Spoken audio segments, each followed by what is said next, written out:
जय हिंद बच्चों। आज हम एक क्वेश्चन करेंगे जो कि एस सी वर्मा से काफी अच्छा क्वेश्चन है। तो इस क्वेश्चन को एक बार रीड कर लें आप, देन वी विल प्रोसीड।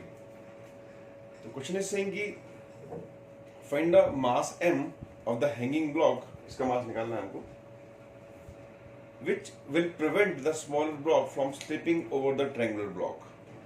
मतलब ये जो ब्लॉक है ये इस पर नॉर्मली स्लिप कर जाता आसानी से, लेकिन इस मास को टांगने की वजह से जब ये एक्सलेट करेगा तो ये इस पे स्लिप नहीं कर रहा है, ऐसे ऊपर नीचे आगे आगे एक्सलेट कर रहा है लेकिन स्लिप नहीं कर रहा। तो हमको ये निकालना है कि ये मास कितना टांगा जाए इसमें। ओके, और सब कुछ स्मूथ है, कहीं कोई फ्रिक्शन नहीं है।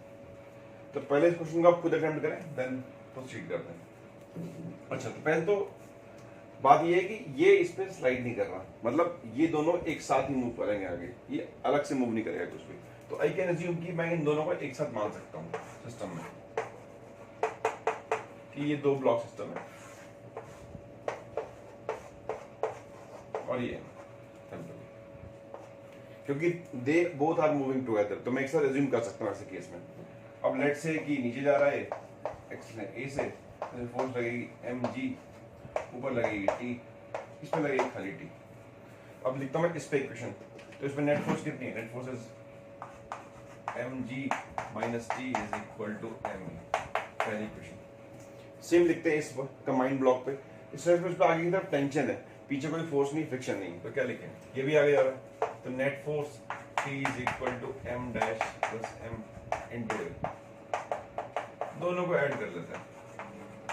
This is equal to mg is equal to m plus m dash, ये small m into l। Okay, हमको निकालना इसमें m है कि m की वैल्यू क्या हो। m की वैल्यू निकल सकती है अगर हमको ये पता लग जाए कि a कितना है ना। अब उस कंडीशन की बात करते हैं कि ऐसी कौन सी कंडीशन हो कि इसमें ब्लॉक स्लिप नहीं करेगा। ठीक है, तो हमको उसके लिए इस ब्लॉक का एफबी ड्रॉ करना पड़ेगा। अच्छा, तो अब थोड़ा क्वेश्चन शुरू होता है कि क्वेश्चन का मेन जो मुद्दा है वो क्या है।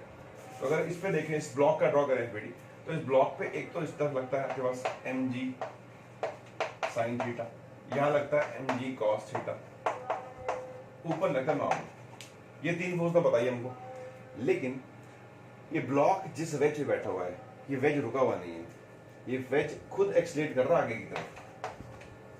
दैट मीन्स कि ये ब्लॉक एक नॉन इनर्शियल फ्रेम में है। दोबारा बोलता हूँ कि ये जो ब्लॉक आपको दिख रहा है बड़ा सा वेज, ये ब्लॉक इस वेज पे बैठा हुआ है और जो वेज है वो खुद मूव कर रहा है आगे की तरफ। तो जिस ब्लॉक जिस ऑब्जेक्ट पे बैठा हुआ है वो ऑब्जेक्ट खुद एक्सलेटिंग है। दैट मीन्स कि ये एक नॉन इनर्शियल फ्रेम है। दैट मीन्स अगर आप उसको किसी एक ऑब्जर्वर को यहाँ बिठाते हो वेज पे, तो ये ऑब्जर्वर जो तुम्हें दिख रहा है ये नॉन इनर्शियल फ्रेम है। तो जब ये ऑब्जर्व करेगा इसको, तो इसको एक ब्लॉक को एक सूडो फोर्स लगानी पड़ेगी वो पीछे की तरफ ma। This is pseudo force जो इसको दिखेगी पीछे की तरफ, सूडो फोर्स, क्योंकि ये एक नॉन इनर्शियल फ्रेम है। तो हमको इस सूडो फोर्स के भी कन्वर्ट करने पड़ेंगे। ये एंगल थीटा है तो ये भी थीटा होगा, तो ये हो जाएगा ma cos थीटा और ये होगा ma sin थीटा। तो कुल मिला के अगर मैं इस एफबीडी को बहुत सिंपलीफाइड करूं तो ये कुछ ऐसा बन जाएगा।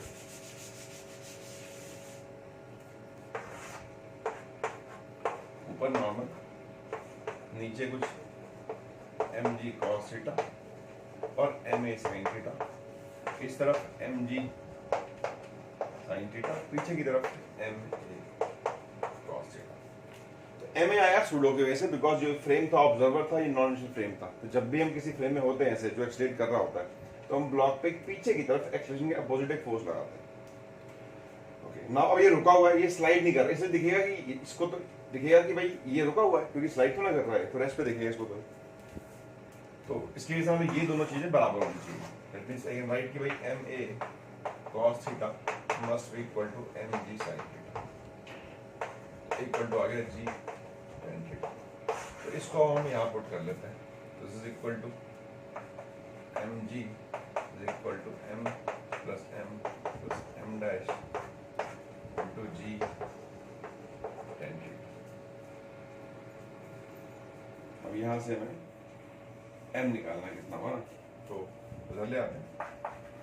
mg 1 minus tan theta equal to m plus m dash g tan theta. इससे कट गया। निकल के आया m plus m dash tan theta.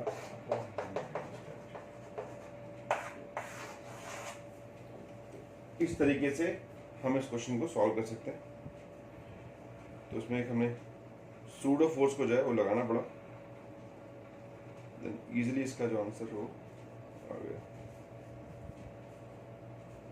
इसे आप फर्दर कन्वर्ट कर सकते हैं तो, बिकॉज जो आंसर गिवन है वो थोड़ा कन्वर्टेड है, तो यू कैन राइट कि भाई इस पॉइंट से इसे कन्वर्ट किया सकता है, बिकॉज tan थीटा होता है 1 cot थीटा, है ना। तो अगर मैं इसे कन्वर्ट करूं यहाँ पे, तो I can write this as